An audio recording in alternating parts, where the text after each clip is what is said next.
12 లక్షల కోట్ల రూపాయలు. ఈయన ఏదైతే తెలుగుదేశం పార్టీ 2000 రూపాయలు పెన్షన్ చేసిందో ఆ పెన్షన్ ఈరోజు 2750 రూపాయలు చేయడానికి, అంటే 750 రూపాయలు చేయడం కోసం ఈయన తీసుకున్న కాలం 5 సంవత్సరాలు.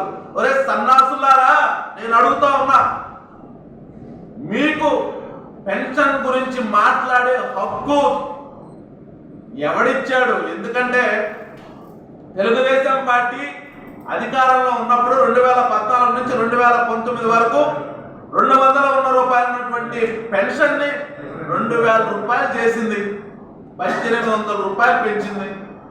మీరు ఈ 5 సంవత్సరాల్లో 2000 ఉన్నటువంటి పెన్షన్ ని 2750 రూపాయలు చేసి, అది కూడా వయోపరిమితి తగ్గించి ఈరోజు ఎంతో మంది అర్హుల్ని పెన్షన్కు దూరం చేసినటువంటి పరిస్థితి.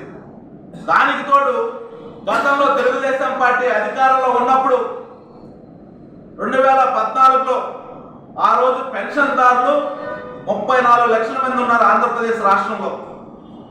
చంద్రబాబు నాయుడు గారు దాన్ని 34 లక్షలు ఉన్నటువంటి పెన్షన్దారుల్ని 2019కి 54 లక్షలు చేశాడు.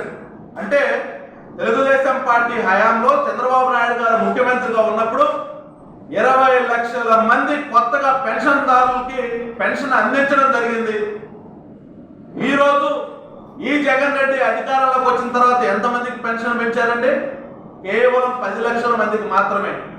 బడ్జెట్ ఎక్కువ ఉన్నప్పుడు కూడా ఈ బడ్జెట్ నిధులన్నీ ఎట్టిపోతున్నాయని చెప్పేసి మేము అడుగుతా ఉన్నాం. ఈరోజు నిన్నటికి నిన్న 3వ తేదీ ఈ రాష్ట్ర ముఖ్యమంత్రి పెన్షన్ల మీటింగ్ లో మాట్లాడుతూ తెలుగుదేశం పార్టీ 1000 రూపాయలే పెంచింది, 1000 రూపాయలు ఇచ్చింది అని చెప్పేసి ఒక తప్పుడు ప్రచారానికి శ్రీకారం చుట్టానికి వస్తున్నాడు. నేను అడుగుతా ఉన్నా, అయ్యా జగన్ రెడ్డి, నాకు ఇది సూటిగా సమాధానం చెప్పు. నిజంగా తెలుగుదేశం పార్టీ 2019లో 1000 రూపాయలే పెన్షన్ చేస్తున్నట్లయితే నువ్వు ఆ పెన్షన్ ని 1000 నుంచి 2250 చేసావా, లేక 2000 నుంచి 250 చేసావా? నువ్వు స్ట్రైట్ గా దీనికి సమాధానం చెప్పు.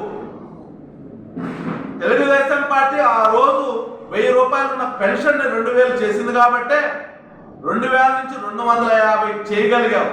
నువ్వు ఆ నిజాన్ని ఒప్పుకోలేవు, ఎందుకంటే తెలుగుదేశం పార్టీ పెన్షన్ పెంచింది కాబట్టి.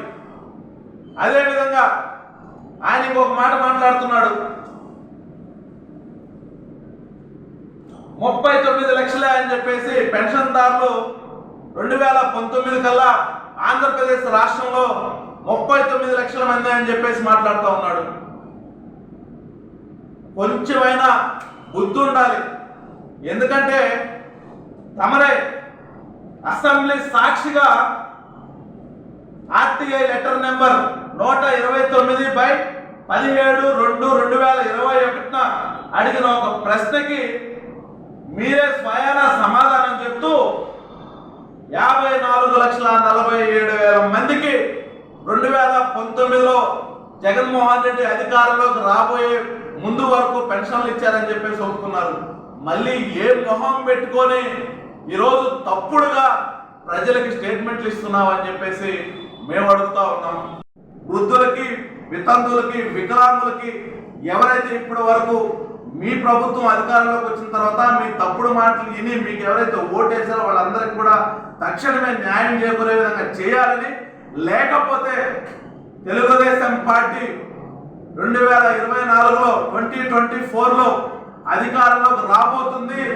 మళ్ళీ నారా చంద్రబాబు నాయుడు గారు ముఖ్యమంత్రిగా బాధ్యతలు చేపట్టడం ఖాయం.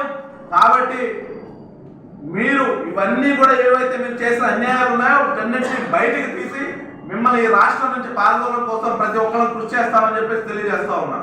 ఈ వీడియో కనుక మీకు నచ్చినట్లయితే లైక్ చేసి షేర్ చేయండి. మరిన్ని లేటెస్ట్ అప్డేట్స్ కోసం మా ఛానల్ ని సబ్స్క్రైబ్ చేయండి.